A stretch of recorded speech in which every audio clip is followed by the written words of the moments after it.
మహబూబాబాద్ వెళ్దాం. మహబూబాబాద్ నుంచి సమాచారం అందించడానికి మా ప్రతినిధి యశ్వంత్ అందుబాటులో ఉన్నారు. యశ్వంత్, మహబూబాబాద్ లో కౌంటింగ్ ప్రక్రియ ప్రారంభమైందా? అక్కడ పార్టీల శిబిరాల్లో ఎటువంటి ఉత్కంఠ కనిపిస్తోంది? ఎస్ రోహిత్, మహబూబాబాద్ మున్సిపాలిటీ ఎన్నికలు ఈ నెల 11న పూర్తి కావడంతో ఈ రోజు ఎన్నికల కౌంటింగ్ అయితే ఈ రోజు ఉదయం 8 గంటల నుండి ప్రారంభమని చెప్పుకోవచ్చు. మహబూబాబాద్ జిల్లాలో సుమారుగా 5 మున్సిపాలిటీలు ఉన్నాయి. 98 వార్డులు ఉండగా 403 మంది అభ్యర్థులు బరిలో ఉన్నారు. మొత్తానికి 36 గంటల వ్యవధి మాత్రం అభ్యర్థులు మాత్రం టెన్షన్ నెలకొందని చెప్పుకోవచ్చు. ఉదయం 8 గంటల నుండే పోలింగ్ కేంద్రాలలో ముందుగా పోస్టల్ బ్యాలెట్ తో పాటు సర్వీస్ ఓట్లు అయితే లెక్కింపు ప్రక్రియ కొనసాగుతుందని చెప్పుకోవచ్చు. ముందుగా ఇవి ఏదైతే బ్యాలెట్ బాక్స్ లో ఓట్లు లెక్కింపు ఇంక మరో అర్ధ గంటలో బ్యాలెట్ బాక్సులను స్ట్రాంగ్ రూమ్ నుండి కౌంటింగ్ కేంద్రానికి తీసుకొచ్చే అవకాశం ఉంది. ముఖ్యంగా మహబూబాబాద్ జిల్లా చూసుకున్నట్లయితే 5 మున్సిపాలిటీలు ఉండగా ఇక్కడ ఎన్నికల కేంద్రాల వద్ద ముఖ్యంగా 163 సెక్షన్ అమలు చేశారు. పోలీసులు 3 అంచెల భద్రతను కూడా ఏర్పాటు చేశారు. ఎప్పటికప్పుడు ఎన్నికలకు సంబంధించిన ప్రక్రియను వీడియో టెలికాస్ట్ ద్వారా రికార్డ్ చేస్తున్నారు. ఎలాంటి అవాంఛనీయ సంఘటనలు చోటు చేసుకోకుండా అయితే పకడ్బందీగా ఏర్పాట్లు చేస్తున్నారని చెప్పుకోవచ్చు. అయితే రాజకీయ విషయంకి వచ్చేసరికి ముఖ్యంగా బీఆర్ఎస్ సంబంధించి ఏదైతే అభ్యర్థులు బరిలో ఉన్నారో వాళ్ళందరికీ కూడా అధికార బీఆర్ఎస్ కాంగ్రెస్ వలన చిక్కుకోకుండా ఉండేందుకు విప్పును అయితే జారీ చేసింది. ఎవరైతే అధికార కాంగ్రెస్ కు ప్రలోభాలకు గురి కాకుండా బీఆర్ఎస్ అభ్యర్థి గెలిచినప్పటికీ కాంగ్రెస్ కు మద్దతు తెలుపకుండా ఉండేందుకైతే బీఆర్ఎస్ ఒక అడుగు ముందుకేసిందని చెప్పుకోవచ్చు. అభ్యర్థులందరికీ కూడా ముందుగానే విప్ సంబంధించిన ఫామ్ మీద సంతకాలు కూడా పెట్టింది. ఎవరైతే పార్టీ నియమాలు ఉల్లంఘిస్తారో అధికార కాంగ్రెస్ మద్దతు తెలిపినట్లయితే ఎమ్మటే వారి యొక్క కౌన్సిల్ రద్దే అవకాశం ఏదైతే విప్ ఉంటుందో దాని మీద కూడా బీఆర్ఎస్ అయితే సంతకాలు సేకరించేసింది. దీంతో పాటుగా అధికార కాంగ్రెస్ మాత్రం ఇప్పటికే క్యాంపుల్లో ఉంది. క్యాంపుల నుంచి బరిలో నిలబడ్డ అభ్యర్థులందరినీ అయితే నేరుగా ఎన్నికల కౌంటింగ్ కేంద్రంలో అయితే తీసుకువచ్చింది. అయితే ముఖ్యంగా 36 గంటల భవిష్యత్తు మరికొన్ని గంటలు తిరబడే అవకాశం ఉంది. సోమవారం మాత్రం చైర్మన్ ఎన్నిక మాత్రం జరగనున్న నేపథ్యంలో అధికార కాంగ్రెస్ తో పాటు ప్రతిపక్ష బీఆర్ఎస్ కూడా పెను సవాలు తీసుకుందని చెప్పుకోవచ్చు. ఎన్నికల దృష్టిలో ఇప్పటికే ఓటర్లందరూ ప్రలోభ పెట్టింది. ఓటుకు 5,000 నుంచి 10,000 కూడా మహబూబాబాద్ మున్సిపాలిటీ పరిధిలో పాటు కేసముద్రం మున్సిపాలిటీ పరిధిలో ఈ విధంగా ఓటర్లను ప్రలోభాలకు గురి చేశారు.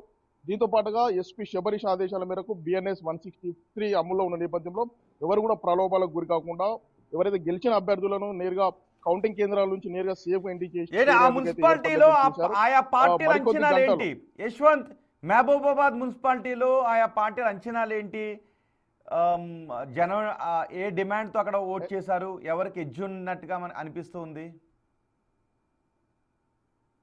ఎస్ రోహిత్, మనము ఉన్న ఎగ్జిట్ పోల్స్ ప్రకారం మహబూబాబాద్ 5 మున్సిపాలిటీలు ఉండగా 4 అధికార కాంగ్రెస్ కు గెలుపొందే అవకాశాలు అయితే స్పష్టంగా కనిపిస్తున్నాయి. ఒక మరిపేడ మున్సిపాలిటీ పరిధిలో మాత్రం నువ్వా నేను అన్నట్టయితే గట్టి పోటీ అయితే కనిపిస్తుంది. దీంతో పాటు ఎవరి ధీమాను వారు గతంలో పనిచేసినటువంటి బీఆర్ఎస్ సంబంధించి మేము సంక్షేమ పథకాలు మేము అమలు చేశామని బీఆర్ఎస్, మేము అధికారంలోకి కాంగ్రెస్కి వచ్చాము, కాంగ్రెస్ అధికారంలోకి వచ్చిన తర్వాత మొట్టమొదటిసారిగా మున్సిపల్ ఎన్నికలు జరుగుతున్నాయి, మాకు ఒక అవకాశం ఇచ్చి చూడండి అని కూడా కాంగ్రెస్ అయితే ఓటర్ల ముందైతే పెట్టింది. ఓటర్లు మొత్తానికి మహబూబాబాద్ జిల్లాకు 79% అయితే పోల్ అయితే జరిగినాయి. ఈ అన్నింటిలో ఎక్కువగా కేసముద్రం మున్సిపాలిటీలో మహిళల ఓట్లు అయితే ఎక్కువగా కొత్తగా ఏర్పడిన కేసముద్రం మున్సిపాలిటీ. దీంతో ఇక్కడ సీఎం సలహాదారుడు రేవంత్ రెడ్డి యొక్క ముఖ్యమైన సలహాదారుడు వేం నరేంద్ర రెడ్డి స్వగ్రామం కావడంతో రాష్ట్రం మొత్తం కూడా కేసముద్రం మున్సిపాలిటీ వైపు అయితే చూస్తుంది. మరికొన్ని గంటల్లో ముఖ్యంగా 15 వార్డులు, కేసముద్రం తొర్రూరులో 16 వార్డులు ఉండగా మహబూబాబాద్ 36, డోర్నకల్ మరిపేడలో 16 వార్డులు ఉన్నాయి. ఇలా 98 వార్డులో తక్కువ వార్డులు ఉన్నటువంటి మున్సిపాలిటీలో ఫలితాలు అయితే తొందరగా వచ్చే అవకాశం ఉన్నాయి. 36 వార్డులు ఉన్న మహబూబాబాద్ మున్సిపాలిటీతో కొద్దిగా ఆలస్యం అయితే ఉంది. ఎవరి ధీమా వారు వ్యక్తం చేస్తున్నారు.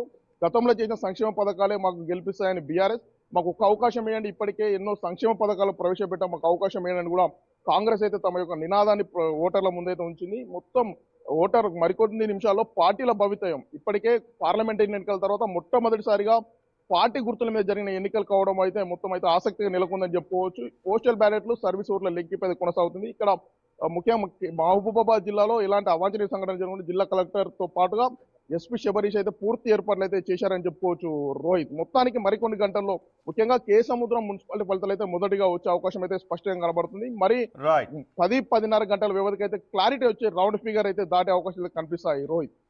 రైట్ యశ్వంత్, అది మహబూబాబాద్ జిల్లాకు సంబంధించి మున్సిపల్ కౌంటింగ్ ఏర్పాట్లు. ఇక్కడ కాంగ్రెస్ అత్యధిక మున్సిపాలిటీలను గెలుచుకునే అవకాశం ఉంటుంది అనే అంచనాలు ముందు నుంచే ఉన్నాయి. ముందుగా ఈ జిల్లాలో మహబూబాబాద్ జిల్లాలో కేసముద్రం మున్సిపాలిటీకి సంబంధించిన ఫలితం ముందుగా వెలువడే అవకాశం ఉంది. కౌంటింగ్ ప్రక్రియ ప్రారంభమైంది, కానీ ఫలితాలు మాత్రం ఆలస్యంగా వచ్చే అవకాశం